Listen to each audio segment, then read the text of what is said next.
नमस्कार, मैं हूं आपका दोस्त विजय विद्रोही। आप मुझसे जुड़ चुके हैं, इसके लिए आप सबका तहे दिल से शुक्रिया और अगले 7-8 मिनट में आपसे जुड़े रहने की कोशिश करूंगा।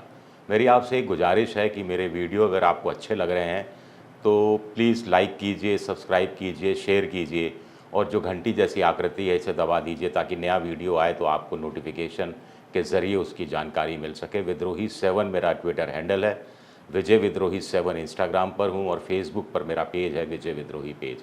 तो आज हम बात करेंगे, क्या कांग्रेस को या इंडिया को आप तरह से समझ सकते हैं कि तृणमूल कांग्रेस और केजरीवाल के साथ समझौता करना चाहिए, इंडिया के तहत क्या कांग्रेस को समझौता करना चाहिए चुनाव से पहले? कुछ लोग कह रहे हैं कि करना चाहिए, अच्छा रहेगा, आखिर पश्चिम बंगाल में 42 सीटें हैं और आम आदमी पार्टी से समझौता होगा तो पंजाब की 13 और दिल्ली की 20 सीटों 7 सीटों को होगा, कुल 20 सीटें, 42 + 20 करीब 62 सीटें होती हैं। हालांकि केजरीवाल हरियाणा में भी हिस्सेदारी चाहते हैं, राजस्थान में भी हिस्सेदारी चाहते हैं, लेकिन कांग्रेस उतना दूर तक नहीं जाएगी। तो अब पहले ये देखते हैं कि बात क्या चल रही है और क्या समझौता करना कांग्रेस के हित में होगा या नहीं होगा। बात ये चल रही है, खबरें आ रही हैं कि बेंगलुरु में जब एक ही खाने की टेबल पर सोनिया गांधी और ममता बनर्जी मिली, तो सौहार्दपूर्ण ढंग से बात हुई, लेकिन इतना भी सौहार्द नहीं था। कहा जाता है कि सोनिया गांधी ने ममता बनर्जी से कहा कि मुस्लिम बहुल जो 4 सीटें हैं, मुर्शिदाबाद और उसके आसपास की कुछ सीटें, वो तो कम से कम हमें दे दीजिए और आप वहाँ चुनाव मत लड़िए। यानी सोनिया गांधी कोई पार्टनरशिप टाइप की या समझौते की बात नहीं कर रही थी, वो तो सिर्फ इतना कह रही थी कि ये 4 सीटों पर आप अपने उम्मीदवार मत उतारिए। तो ममता ने कहा कि आप 4 सीटों की बात करती हैं, इन 4 सीटों के ही जो आपके नेता हैं, साफ तौर पर इशारा अधीर रंजन चौधरी की तरफ भी था, यही तो लोग मुझे सबसे पहले गालियां देते हैं। तो सीट शेयरिंग की बात पहले होगी, पहले इनके मुंह पर ताला लगाइए, लगाम लगाइए और इस तरह से मेरी आलोचना जरा सी बात पर नहीं कर सकते। सोनिया गांधी धक से रह गई, कोई जवाब नहीं दिया, ऐसा सूत्रों का कहना है। उनको लगा होगा कि मल्लिकार्जुन खड़गे राहुल गांधी से बात किए बनाए और आगे बात क्या करें। तो क्या ममता बनर्जी 4 सीटें देने के लिए भी तैयार नहीं है? कुछ लोग कह रहे हैं कि अगर ममता, वाम दल और कांग्रेस सब के सब एक महागठबंधन बना लिया, तो इससे फ़ायदा बीजेपी को भी कुछ सीटों पर हो जाएगा। वो ऐसे, क्योंकि एंटी ममता वोट सारा का सारा बीजेपी के पास चला जाएगा।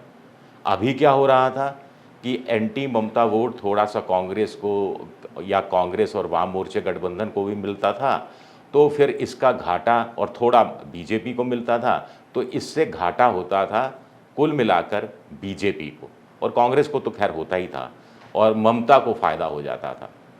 हालांकि कुछ लोग इसके दूसरा तर्क दे रहे हैं, वो कह रहे हैं कि मुस्लिम वोट अभी पंचायत चुनाव में भी बटा है।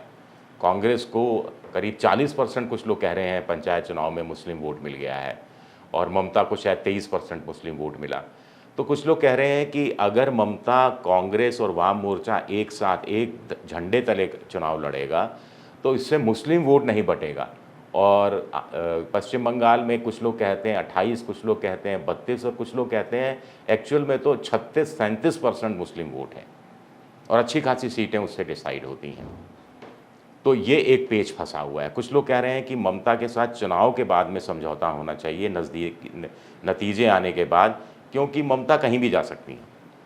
अब बात करते हैं केजरीवाल और कांग्रेस के रिश्तों की। बीच में खट्टे-मीठे रिश्ते हो गए थे, फिर बहुत खटास बहुत बढ़ गई थी जब ऑर्डिनेंस का विरोध करने वाली बात केजरीवाल ने कही थी और कांग्रेस ने कहा था कि जब संसद का सत्र शुरू होगा तब तय करेंगे। ये सारी कहानी आप जानते हैं। अब बेंगलुरु के बाद सुना है कि मल्लिकार्जुन खड़गे केजरीवाल से मिले, खुद जाकर मिले। केजरीवाल बड़े हैरान हुए कि इतना बड़ा नेता खुद मेरे घर आ रहा है और मुझसे मिल रहा है। घर मिले या कहीं और मिले ये पता नहीं भाई। और सुना है मल्लिकार्जुन खड़गे ने कहा कि दिल्ली की 7 में से 5 सीटें आम आदमी पार्टी लड़ ले, हमारे हिस्से सिर्फ 2 छोड़ दो।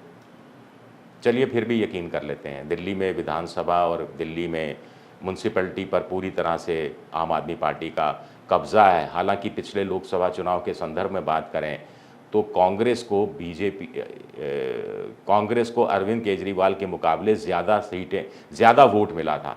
हालांकि 7 सीटों पर बीजेपी जीती थी, लगातार से 2 बार से जीत रही है और पिछली बार तो कांग्रेस और केजरीवाल का वोट को मिला लिया जाए तो भी शायद इक्का दुक्का सीट पर बीजेपी को टक्कर मिल रही थी, नहीं तो बीजेपी को इनसे कंबाइंड वोट से भी ज़्यादा वोट मिल रहा था। पंजाब में मामला बड़ा दिलचस्प है। 13 सीटें हैं। पिछली बार कांग्रेस ने 8 सीटें जीती थी, जिसमें से एक सीट उपचुनाव में वो केजरीवाल की पार्टी के हाथों हार चुकी है। केजरीवाल ने पार्टी ने सिर्फ एक संगरूर सीट ही जीती थी, भगवत मान जीते थे, जो बाद में मुख्यमंत्री बन गए। सीट खाली हुई, उपचुनाव हुआ तो वो आम आदमी पार्टी वहाँ से हार गई। तो 8 सीटें जीती थी, लेकिन विधानसभा चुनाव में 117 में से 90 प्लस सीटें किसने जीती? केजरीवाल की पार्टी ने। तो अब सुना है मल्लिकार्जुन खड़गे ने कहा कि 13 में से 8 सीटें आप रख लो, आप चुनाव लड़ो और 5 हमें दे दो। इस बात पर यकीन करना मुश्किल है। कहीं मुझे लगता है कि सुनने में मुझे कोई गड़बड़ तो नहीं हुई, ऐसा तो नहीं कि मल्लिकार्जुन खड़गे ने कहा हो कि 8 सीटों पर कांग्रेस लड़ेगी और 5 सीटें आम आदमी पार्टी को दी जाएंगी। कायदे से तो अगर 5 सीटों पर ही कांग्रेस लड़ने के लिए तैयार हो जाती है तो पिछली बार के मुकाबले 3 सीटें कम होंगी जो जीती हुई सीटें थी, और जीती हुई सीटें कोई इतनी आसानी से किसी दूसरी पार्टी को नहीं देता, ख़ास तौर से ऐसी पार्टी हो कि जिसका कुल मिलाकर जो 10 साल का ही जिसका इतिहास हो और जो बहुत तेज़ी से विस्तार उस रूप में नहीं कर रही हो, या संगठन के स्तर पर कांग्रेस का मुकाबला कहीं भी नहीं करती हो। गजब की बात है। इसके आगे की आप सुनेंगे तो जो पता लगा है सूत्रों के अनुसार, जो एक आध अखबारों में भी छपा है, कि केजरीवाल ने कहा वो तो ठीक है साहब, लेकिन ना हमें हरियाणा में भी कुछ सीटें दे दो और राजस्थान में भी कुछ सीटें दे दो। राजस्थान जहाँ उनका वर्चस्व नहीं है। पिछली बार विधानसभा चुनाव जीता था तो नोटा को भी ज़्यादा वोट मिले थे, आम आदमी पार्टी को 1% से कम वोट मिला था।